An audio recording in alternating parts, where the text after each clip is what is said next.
Enugu State Government has confirmed the arrest of a 35-year-old man, Mr. Ozioma Okonkwo, for allegedly defiling his two biological daughters, aged 2 and 5.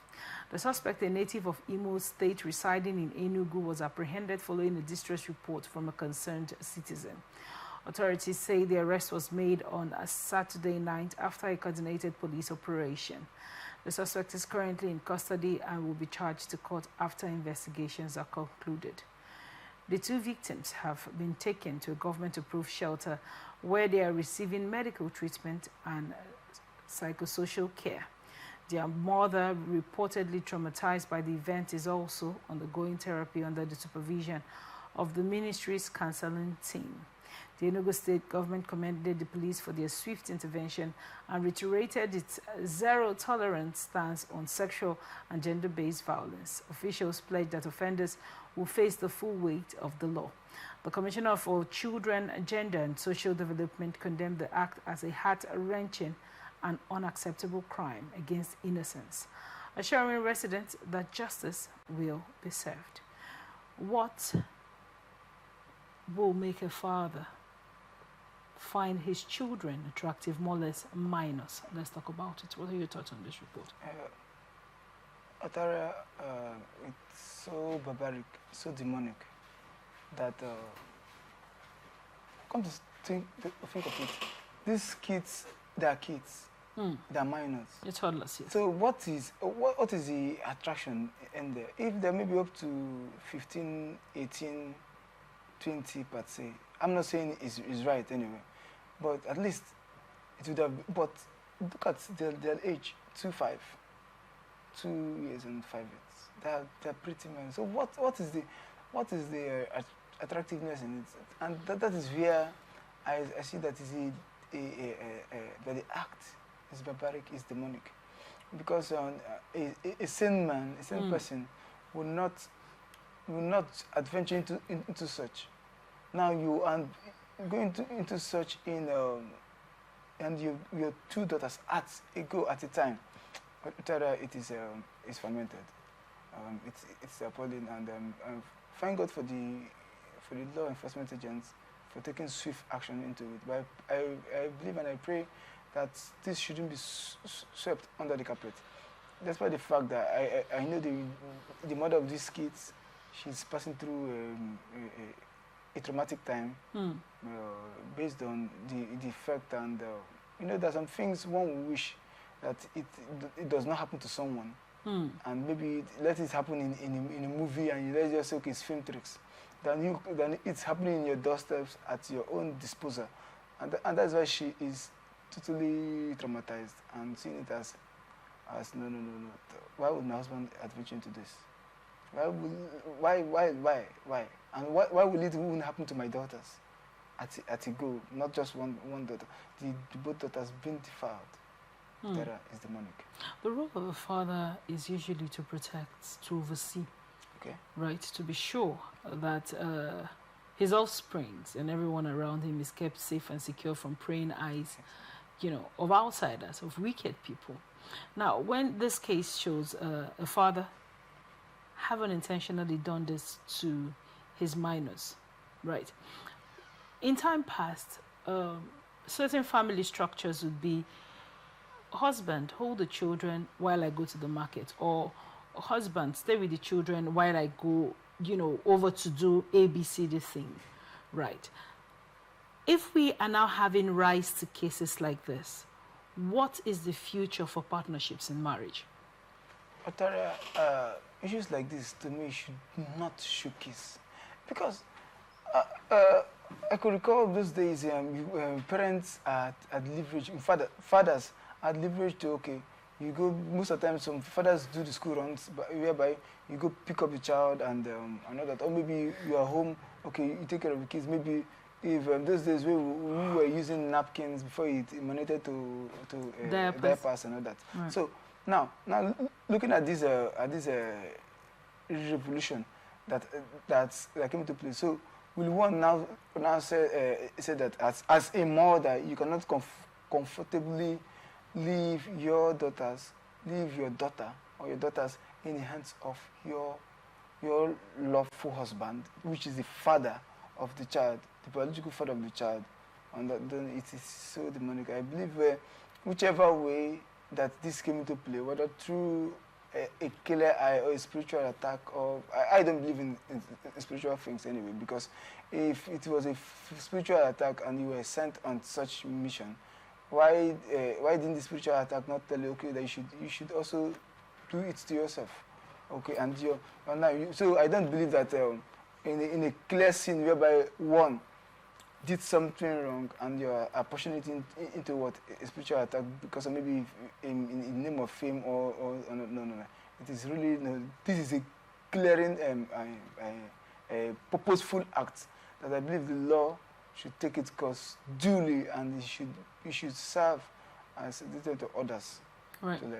Thank you so much. Now, the federal government did sign a bill I think it was 2 weeks ago, for child sexual offenders to get the life imprisonment sentence for abuse, right? And on many quarters, there has been several viewpoints as regards that particular bill.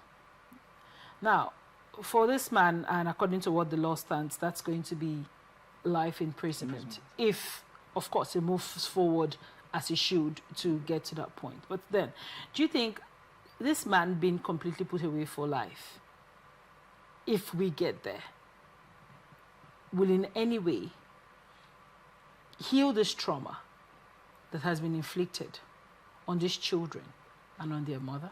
I believe the law, justice is justice. Justice should not be maneuvered. Should not be for the sake of the dad even adventuring to this. Should know that you have defiled your children for life, and not that someone inflicted the pains to you or to your and to your kids, but you are the one that have inflicted these pains on these children, and you've defiled them at a very tender age, and you facing the law and facing the law the way the law should be. It is not going back. It is a way forward, because it also serve as a deterrent for others that will see this and maybe will look at the law and say, if I adventure into this, it's not just going to be a 2 years or a 5 years or a 10 years imprisonment. It is what? Jail for life. And it's really, it is, to me, I believe and I feel is a way forward. It's a good one. He should face the law, and the law should have its course. Then for that of the mother, she should, if the law apprehends the father and is being sentenced to life imprisonment, she should take her and take her with her kids, because coming to play, because there's even after this, even if the law does not, okay, let's say the law, okay, let's say the law did, okay, maybe there's no law like this, maybe two, for example, he was sentenced 2 years imprisonment, and the same man comes in to this woman and they are still husband and wife, which what will be the eyes what look will the wife look at her husband, maybe even when they are making out, and say, this is the same man who have defiled my kids, and this is the same man that is now answerable to us, a husband, and you still be making out with your wife. No, then it is no wrong. So he should face the law appropriately. Right. Now, thank you so much. But because this is not an isolated case, but I think it was around early in the year when we had when I had the guests from FIDA come on the show, where they talked about a child in River State whose dad waits for her to come back from one of the government-owned mission schools, and when she comes home, every day he unjustly has relations with this girl that was in SS1 at the time, and because of the situation, she doesn't want to go back home after school every day, and you know, before she eventually got through to it to be able to talk to someone about it, and it got to FIDA. And, you know, the people in charge of the case did come on the show at that point in time and talked about it. Right. There was a case of another man that had his daughters arguing amongst themselves. There was animosity in their household because one would say, oh, what, Daddy, why is she the one you're always, you know, being with more than the way you be with me? Now, when you look at these cases and the way they evolve, there was another one in Lagos about a man that actually had, you know, molested, as it were, abused his children, a boy and a girl also. Several cases come to mind when I see, you know, this situation. So it shows that this is not an isolated case. But why is it now on the rise? This is incest and it's a crime in Nigeria. Why is it now on the rise, especially this with minors now? That's the reason I said that this should serve as a deterrent. Since the government have apprehended him, they should ensure, total ensurement, that he face the law. Since it's a life imprisonment, he should face it judiciously. He should face the law. There should not be a part at which he maybe in time to come, maybe he is released, is on bail. No, he should face the law to where it is life imprisonment. So others, so the rise would not, there won't be a rise of such again. So that's my humble opinion. So since he's in it, thank God the law enforcement agents have apprehended him. He's in their custody. He should face the law appropriately. Thank you.